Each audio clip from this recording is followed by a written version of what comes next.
Selamat pagi Bapak Ibu Saudara yang terkasih dalam Tuhan Yesus Kristus. Kita bersyukur pada pagi hari ini kita boleh bersama kembali di acara Makin Dekat Tuhan. Mari kita kembali bersatu duduk, kita berdoa bersama-sama sebelum kita akan merenungkan sebagian dari firman Tuhan. Mari kita bersatu dalam doa. Terima kasih Tuhan, kami bersyukur karena Engkau Allah yang baik bagi kami. Allah yang selalu memberikan anugerah demi anugerah bagi setiap kami. Allah yang di dalam segala pelanggaran, kesalahan, bahkan kegagalan kami, ketika kami bertobat, Engkau kembali memulihkan kami, Engkau kembali merangkul kami, dan menerima kembali kami. Biarlah Tuhan juga yang boleh menolong. Sebentar lagi kami akan merenungkan firman-Mu. Berkata-katalah Tuhan sesuai dengan pergumulan kami. Biarlah sungguh baik hamba-Mu yang menyampaikan maupun seluruh jemaat-Mu yang mengikuti melalui YouTube, kami boleh bersama-sama diberkati oleh Engkau Tuhan. Terima kasih Tuhan. Biarlah Tuhan yang boleh memimpin dan memberkati. Demi nama Tuhan Yesus Kristus yang hidup, kami bersatu dalam doa. Amin. Shalom Bapak Ibu Saudara, sekali lagi kita bersyukur karena pagi hari ini kita boleh bersama-sama kembali semakin dekat dengan Tuhan. Nah, di acara Makin Dekat Tuhan pada hari ini, kita akan merenungkan firman Tuhan dari Mazmur 137, dengan saya berikan judul adalah Mengingatmu, mengingat Tuhan tentunya ya. Saya akan bacakan. Di tepi sungai-sungai Babel, di sanalah kita duduk sambil menangis, apabila kita mengingat Sion. Pada pohon-pohon gandarusa di tempat itu, kita menggantungkan kecapi kita, sebab di sanalah orang-orang yang menawan kita meminta kepada kita memperdengarkan nyanyian, dan orang-orang yang menyiksa kita meminta nyanyian sukacita. Nyanyikanlah bagi kami nyanyian dari Sion. Bagaimanakah kita menyanyikan pujian atau nyanyian Tuhan di negeri asing? Jika aku melupakan engkau, hai Yerusalem, biarlah menjadi kering tangan kananku, biarlah lidahku melekat pada langit-langitku. Jika aku tidak mengingat engkau, jika aku tidak menjadikan Yerusalem puncak sukacitaku, ingatlah ya Tuhan, kepada Bani Edom, yang pada hari pemusnahan Yerusalem mengatakan, runtuhkan, runtuhkan sampai ke dasarnya. Hai putri Babel yang suka melakukan kekerasan, berbahagialah orang yang membalas kepadamu perbuatan-perbuatan yang kau lakukan kepada kami. Berbahagialah orang yang menangkap dan memecahkan anak-anakmu pada bukit batu. Bapak Ibu Saudara, kalau kita perhatikan di sini, di dalam Mazmur 137 ini, kita mendapati ada satu respon bagi bangsa Israel ketika mereka sedang di masa pembuangan. Ya, ada orang itu respon saat penderitaan itu ada yang bermacam-macam. Ada yang semakin dekat dengan Tuhan, puji Tuhan ya. Ada yang semakin rindu mencari Tuhan, merasa benar-benar tidak bisa apa-apa tanpa Tuhan. Begitu bergantung, begitu merasa diri lemah tanpa ada Tuhan di saat penderitaan datang. Tentu di saat suka juga harus ingat Tuhan ya tentunya ya. Tapi ada respon sebaliknya begitu ekstrim, orang yang begitu mengalami penderitaan mungkin dulunya juga adalah orang yang melayani Tuhan, yang habis-habisan untuk Tuhan. Sekalinya Tuhan izinkan mengalami penderitaan. Entah itu sakit penyakit, entah itu masalah keuangan, ekonomi, keluarga, atau relasi keluarga yang memburuk. Orang itu bisa aja berespon sebaliknya, yaitu marah, kecewa, ngambek sama Tuhan, nggak mau lagi ingat perbuatan Tuhan, apalagi ingat berkat-berkat Tuhan yang dinyatakan sebelumnya pada dia. Nah, Bapak Ibu Saudara, tapi ada juga orang yang berkubang dalam kemalangannya. Dia meratapi nasibnya seorang diri. Dia tidak mau berinteraksi dengan yang lain-lainnya. Tidak mau lagi berhubungan dengan urusan kerohanian. Ada juga bukan yang demikian. Nah, seharusnya bagaimana sih respon kita itu saat penderitaan itu datang, Bapak Ibu Saudara? Kita tidak bisa memungkiri bahwa selama kita masih hidup, kita selalu ada masalah, bukan? Kita selalu ada kesulitan, kita selalu ada problem dalam hidup ini, dalam kehidupan kita pribadi maupun keluarga kita. Kita tidak bisa memungkiri hal itu. Kita tidak bisa menolak hal itu. Nah, kita belajar hari ini melalui Mazmur 137 ini, kita bisa melihat keadaan yang dialami oleh orang-orang waktu itu adalah orang-orang Israel saat itu adalah mereka juga dalam keadaan yang begitu memprihatinkan. Mereka sedang dalam masa pembuangan. Dan kita tahu bersama bahwa ketika itu mereka juga dikatakan tadi seperti ayat yang tadi saya sudah bacakan ya, mereka sedang menangis dan mereka menangisnya itu di tepi sungai Babel gitu ya. Nggak ada musik, nggak ada tari-tarian. Mereka teringat bagaimana mereka sekarang ini di masa-masa dulu mereka jaya, mereka ingat sekarang semua itu sudah nggak ada. Yerusalem itu sudah menjadi puing-puing kehancuran. Mereka pun juga sudah menjadi bangsa yang dibuang ke Babel. Mereka menjadi orang-orang yang tertindas di negara orang lain. Mereka juga apa, Bapak Ibu Saudara? Mereka juga semakin keadaannya semakin tidak bebas gitu ya. Mereka sangat menderita. Bahkan dikatakan di tengah-tengah ratapan mereka, di tengah-tengah kesedihan mereka itu berada di tanah penjajah, mereka justru dipaksa untuk menyanyi ya, untuk menyanyi lagu dari tanah mereka. Lagu yang mengingatkan bahwa tanah mereka itu begitu agung, mulia dulu Yerusalem. Sekarang mereka diminta untuk menyanyikan. Nah, bagaimana bisa menyanyikan pujian, bisa dengan kita tetap beriman, kita bisa tetap bersuka cita, Bapak Ibu Saudara. Saat penderitaan, saat kesulitan itu ada di depan kita. Saat kita ini sedang terpuruk, bisakah kita itu tetap memuji dan menyanyi bagi Tuhan, Bapak Ibu Saudara?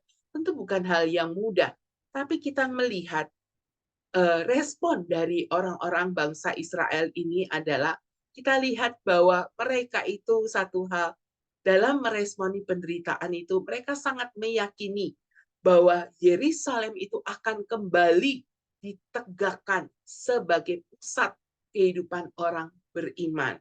Ya, hal itu ada di ayat ke-5 sampai ke-6 di mana Yerusalem itu nggak akan dilupakan orang dan mereka akan terus mengingat Yerusalem itu sebagai dasar cinta mereka kepada Tuhan. Dan mereka berharap bahwa mereka itu akan kembali ke tanah asli mereka, ya, tanah asal mereka. Tapi di ayat 7 sampai ayat 9 ini, mereka kembali meminta, kalau tadi di ayat ke-5 sampai ke-6, mereka mengingat akan perbuatan Tuhan, mereka mengingat akan cinta mereka kepada Tuhan, mereka mengingat akan Yerusalem sebagai lambang kehadiran Allah itu. Tapi di ayat 7 sampai 9 ini kita lihat mereka kembali meminta agar Allah mengingat mereka, bahwa Allah itu diminta untuk mengingat bagaimana Allah sebagai hakim yang adil itu akan menegakkan mereka gitu ya. Ayat 7 itu fokus kepada orang-orang Edom yang dalam kalau kita kitab Obadja itu mereka juga dinyatakan ikut terlibat ya dalam pengepungan Yerusalem dan Allah diharapkan akan membalaskan perbuatan mereka gitu ya. Di ayat ke-8 sampai 9 setelah Edom mereka juga meminta agar Babel pun sebagai sang perusak, sang penghancur itu juga diharapkan akan mengalami malapetaka gitu ya. Artinya akan mendapatkan balasan yang setimpal atas perbuatan mereka gitu yang begitu jahat kepada bangsa Israel gitu ya. Dan satu hal yang jadi ironis bagi kita ada boleh nggak sih kita itu doain orang yang udah jahat sama kita agar orang itu juga ditimpa kemalangan gitu ya sama seperti kita gitu karena kan dia yang nyebabin boleh nggak sih? Nah, Bapak Ibu Saudara, ayat ini bukan berbicara seperti balesin gitu ya supaya dia kecelakaan lah ditabrak mobil atau dia dibuat bangkrut juga karena dia udah menipu uang saya atau merusak nama baik saya gitu ya berikan kecelakaan Tuhan. Enggak, ayat ini sebenarnya bukan berbicara seperti demikian Bapak Ibu Saudara ya. Jadi jangan salah tafsir gitu ya. Tapi ayat ini sebenarnya ingin menunjukkan bahwa bangsa Israel itu minta keadilan dari Tuhan. Mereka minta keadilan Tuhan itu ditegakkan. Dan kejahatan manusia itu, karena Allah itu adil, seharusnya orang-orang yang jahat itu pun juga menerima penghukuman gitu ya, artinya kayak gitu ya. Jadi bukan seperti kita doa agar orang lain itu celaka gitu ya, enggak ya. Tapi kita lihat di sini adalah yang menjadi perenungan bagi kita, Bapak Ibu Saudara. Satu hal adalah walau mereka itu dalam kesedihan, walau mereka itu dalam kehancuran, walau mereka itu saat itu sudah tidak punya apa-apa lagi, Bapak Ibu Saudara. Tapi mereka, satu hal yang kita belajar adalah mereka tetap setia. Mereka tetap mengingat Tuhan. Mereka tetap mengenang Yerusalem itu. Dan mereka juga tetap berkomitmen pada Tuhan untuk tetap setia pada Tuhan. Meskipun saat itu mereka sedang tertawan, meskipun keadaan waktu itu mereka begitu sulit, tapi mereka tidak luntur iman kepercayaan mereka kepada Tuhan, Bapak Ibu Saudara.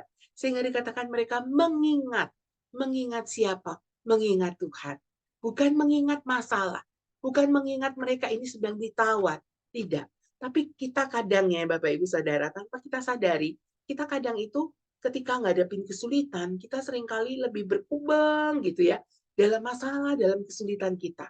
Kita sulit sekali untuk mengingat kembali berkat-berkat Tuhan yang dulu-dulu yang sudah Tuhan nyatakan, pertolongan Tuhan yang dulu-dulu di masa lalu Tuhan sudah buktikan kepada kita gitu ya. Terus terlebih anugerah keselamatan Tuhan sudah limpahkan pada kita. Begitu kita mengalami penderitaan itu seolah-olah semua ngeblur gitu ya. Nggak ada diingat. Kita nggak ada ngingat itu lagi. Nah, tapi kita belajar dari bangsa Israel, Bapak Ibu Saudara. Meskipun mereka itu terkenal bangsa yang bebal gitu ya, bangsa yang tegar tengkuk gitu ya.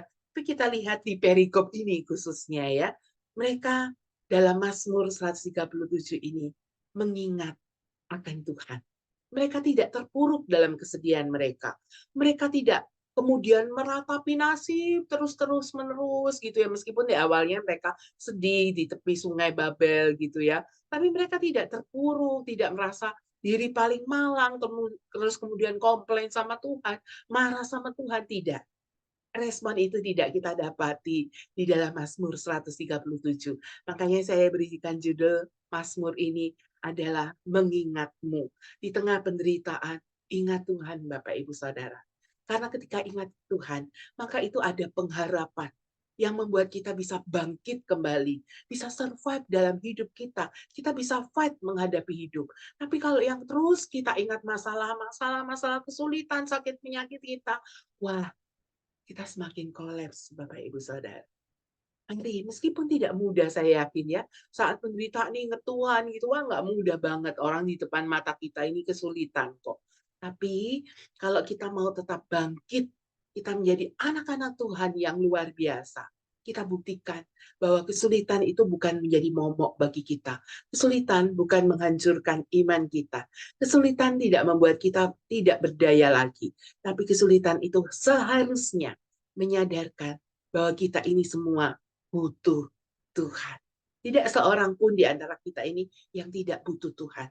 Seberapapun kayanya kita, seberapapun banyaknya harta kita, seberapapun kita ini meskipun udah lansia diberikan kesehatan yang prima, yang orang lain tidak punya, kita punya. Tapi siapapun kita, Bapak Ibu Saudara, seberhasil apapun karir jabatan Bapak Ibu yang sudah berkarir gitu ya, ingat Tuhan Bapak Ibu Saudara, bahwa semua itu juga adalah berkat dari Tuhan, kepercayaan yang Tuhan berikan kepada kita.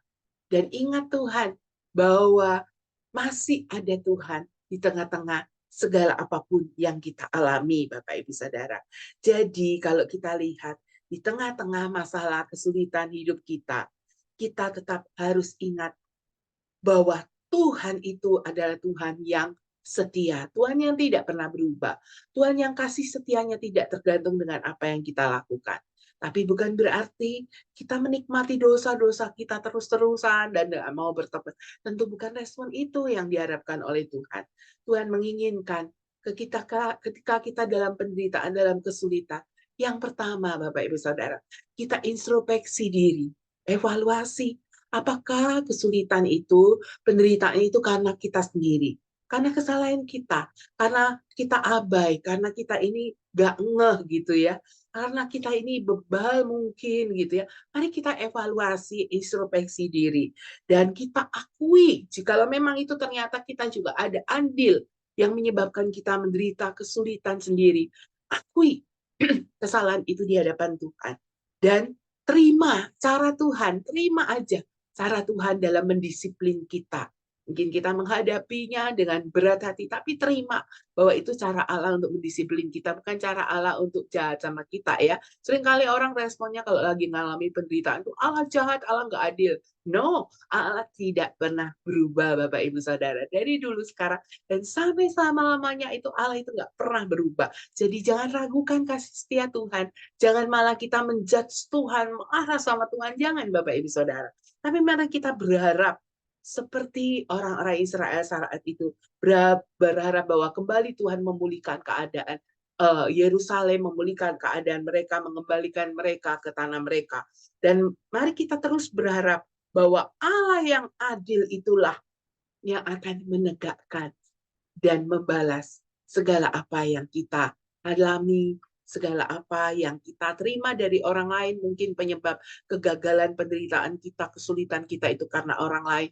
Tapi mari kita terus berharap bahwa Tuhan itulah yang akan membalas setimpal perbuatan orang-orang yang jahat pada kita. Bukan kita, Bapak Ibu Saudara, yang membalas. Tapi kita percaya Tuhan yang adil itulah nanti yang akan membalasnya bagi kita semua, Bapak Ibu Saudara. Untuk itu, di tengah penderitaan apapun, jangan kita balas dengan kejahatan orang-orang yang sudah jahat sama kita. Karena pembalasan itu hanya ada di tangan Tuhan. Mari kita meresponi dengan tetap berharap, dengan percaya bahwa Tuhan senantiasa dapat kita andalkan. Amin. Mari kita satu dalam doa. Tuhan Yesus, terima kasih untuk firman-Mu yang kembali mengingatkan kami bahwa selalu ada Tuhan di tengah problem hidup kami. Suka, duka, atau apapun, Tuhan tidak pernah meninggalkan kami. Dan bahkan di saat kami terpuruk, bahkan di saat kami mengalami titik-titik terendah dalam hidup kami yakin Tuhan bahwa Engkau Allah yang setia. Allah yang tidak pernah berpaling kepada kami. Sekalipun mungkin kesulitan, penderitaan itu kami alami karena kami melakukan kesalahan, karena kami melakukan hal-hal yang tidak berkenan di hadapan Tuhan. Tapi biarlah Tuhan, iman kami tidak pernah luntur akan Engkau. Kepercayaan kami tidak pernah goyah, karena Engkau bukan Allah yang tergantung pada respon kami, pada perbuatan kami. Tapi Engkau Allah yang selalu baik bagi kami. Dan ketika Engkau mendisiplin kami dengan mengizinkan kami mengalami kesulitan karena kelalaian kami sendiri, karena kesalahan kami, biarlah kami pun boleh menerima dengan penuh sukacita, menerima dengan tegar, dengan kuat, karena kami tahu didikan Tuhan tidak pernah salah, tidak pernah melampaui kekuatan setiap kami. Dan jikalau itu mungkin karena kesalahan orang-orang yang berbuat jahat kepada kami, biarlah kami tidak juga membalas mereka, tapi kami menyerahkan semua itu kepada Tuhan. Karena kami percaya Tuhan, kami punya Allah yang adil, Allah yang akan menegakkan, Allah yang tidak pernah tertidur dalam setiap apapun yang kami lakukan atau orang-orang yang sudah jahat, yang sudah melakukannya kepada kami. Allah akan menegakkan keadilan itu sendiri. Dan Allah akan membukakan semua, menyingkapkan semua, sehingga semua keadaan itu akan kembali pulih lagi Tuhan. Tuhan, saat ini kami juga berdoa, menyerahkan untuk saudara kami yang berulang tahun, untuk Ibu Rebecca Malik dan Ibu Bapak Erik Yonatan. Kami serahkan kedua saudara kami ini beserta dengan keluarga mereka masing-masing Tuhan. Kiranya Engkau boleh menolong, memberkati mereka, berikan mereka kekuatan, berikan mereka kesetiaan kepada Engkau, tambah-tambahkan iman senantiasa, berikan mereka juga kesehatan, dan biarlah mereka sekeluarga juga boleh terus hidup, menikmati Tuhan, menikmati berkat-berkat Tuhan dalam hidup mereka. Dan jikalau Tuhan, Engkau tahu setiap kesulitan, tantangan mereka, pergumulan, harapan mereka ke depan, Tuhan biarlah Engkau yang bukakan jalan, Tuhan yang berikan mereka hikmat dari Tuhan, sehingga mereka bisa melewati segala pergumulan mereka itu bersama dengan Tuhan, dan mereka pun juga boleh mendapatkan kemenangan yang dari Engkau, Tuhan. Terima kasih Tuhan. Kami serahkan untuk setiap kami pribadi lepas pribadi, biarlah kami boleh terus belajar mengingat Tuhan, mengingat karya Tuhan, dan mengingat betapa Tuhan sudah luar biasa memberikan anugerah keselamatan bagi setiap kami, sehingga di tengah apapun yang kami alami, kami tidak pernah goyah iman kami, dan kami boleh terus menaruh pengharapan kami kepada Engkau, karena kami tahu Tuhan bahwa ketika kami berharap kepada Engkau, Engkau adalah pribadi yang tidak pernah mengecewakan kami, dan pengharapan kami dalam Engkau tidak akan pernah sia-sia. Demi nama Tuhan Yesus Kristus yang hidup, kami bersatu dalam doa. Amin. Selamat pagi Bapak Ibu Saudara, Tuhan Yesus memberkati kita semua. Mari kita terus, apapun yang menjadi kondisi kita, suka dan duka, kita terus mengingat Tuhan yang terus berkarya dalam hidup kita. Tuhan yang tidak pernah meninggalkan kita, dan Tuhan yang senantiasa menopang, memampukan kita melewati apapun yang menjadi pergumulan kita. Tuhan Yesus memberkati.